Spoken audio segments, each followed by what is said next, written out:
ready for the finals. So, did you see as an advantage to play our Oracle Arena this week?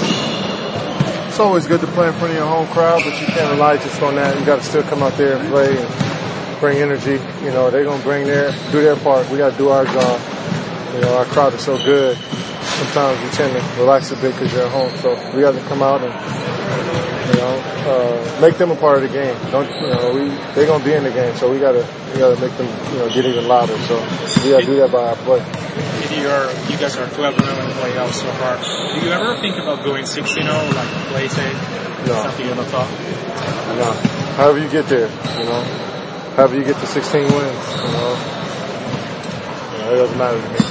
Kevin, how good has Steph been this postseason? I mean, last year he wasn't fully healthy the whole way, and it's a big difference. He looked healthy last year. He looked healthy.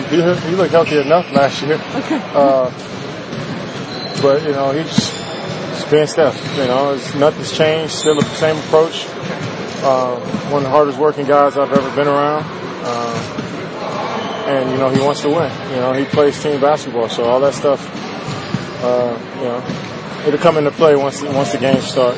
His effectiveness on the game and how he impacts it. So we're all excited to play. Hey, Kevin, why do you think you and Steph have been clicking so well together? There's obviously been a lot of scrutiny about how your guys' relationship on the court. It seems like you've been playing well together, particularly well the last month or two. What caused that? How has that happened? It's two guys that know how to play. I think at the start of the season, we built our chemistry from the start of the year. And then when I got hurt, Steph had to step up, and he did a great job of that. You've seen it, towards the end of the season. So I think our chemistry has grown over the year, and it's only getting better. And we're gonna have to be big for us in order for us to win the series. And we both know that. So we got to come out and work hard every day and practice and shoot arounds. And once the game comes, just let it hang out loud and go play. You dream of the NBA Finals before. Now that you're back again, what's different? What's changed since that last time you were in the finals? 5 years older. That's a big change.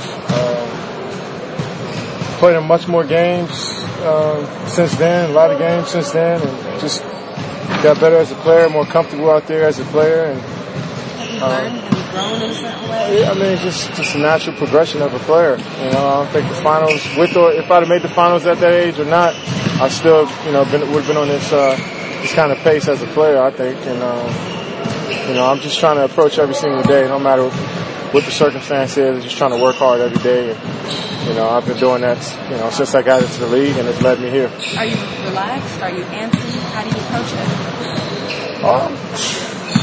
I'm anxious to play. I'm, excited. The atmosphere is going to be great. But I told someone the other day, at the end of the day, it's just basketball. It's something I've been playing my whole life. We all have been. And, it all comes back down to just going out there and playing the way we've been playing our whole lives.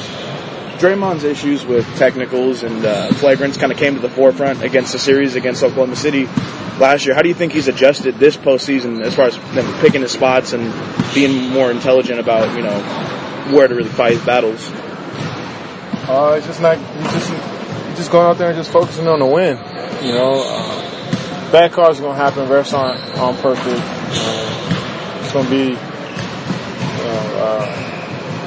ebbs and flows in the game, and I think he's done such a great job of just staying poised through it all. And he's an emotional player, just like us, all of us. But we portray it a little differently than and Draymond wears his emotions on the sleeve, and that's why you love him. The same reason why he gets texts as well. But he's a smart enough player to know when's the right time and when's to just relax. Let's talk about getting back to the finals. This is the first finals for David West, a guy who's been around the league so long and been in so many playoff games. What's that like? And it's got to be satisfying for you guys to see him get this chance. Oh, yeah. We're excited as a group just to be here and have an opportunity to win the championship. And D West, you look over to him after Game 4 in the San Antonio series, he was the least excited. So he was the least excited. And but he appreciates the moment. You could tell he's happy to be on this team and being one of the last two teams standing, and we want to be the last team standing. So he's just ready to play. Kevin, when you're preparing for a defensive game plan against LeBron and Kyrie, teams load up on those two so much that sometimes Kevin Love can really be a problem. How do you prevent Kevin Love from really being a key to their team in this series? That's a good question. Just got to man up on D. Whoever's guarding him, whoever's helping that guy. If somebody gets beat on the dribble, we got to help, and then help the helper. As simple as that. And it's easier said than done, especially with that team. They are so explosive, but we just all got to be on the string out there. What is it about Love that's impressing you in this postseason, the way he's playing? Shooting ability, for a big, the way he's shooting the basketball is kind of unheard of. The shoot is so quick and with that efficiency. Just playing confident basketball,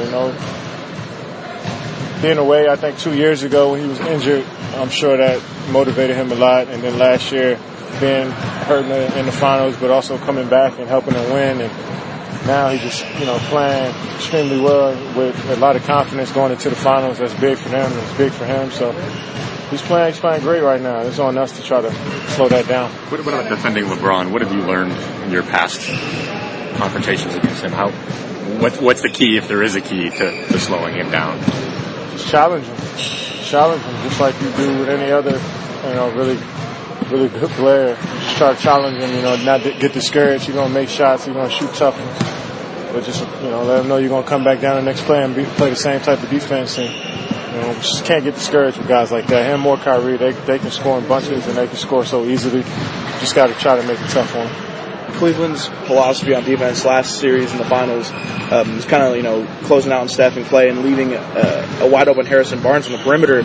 With you in this lineup now, how do you think that's going to change their philosophy, and do you think that's going to make things a lot harder on them this time around? You think so? I think so, personally. But what do you think is more important? Well, they stepped it up a level in the playoffs defensively. They're familiar with the team, the sets, and the offense players.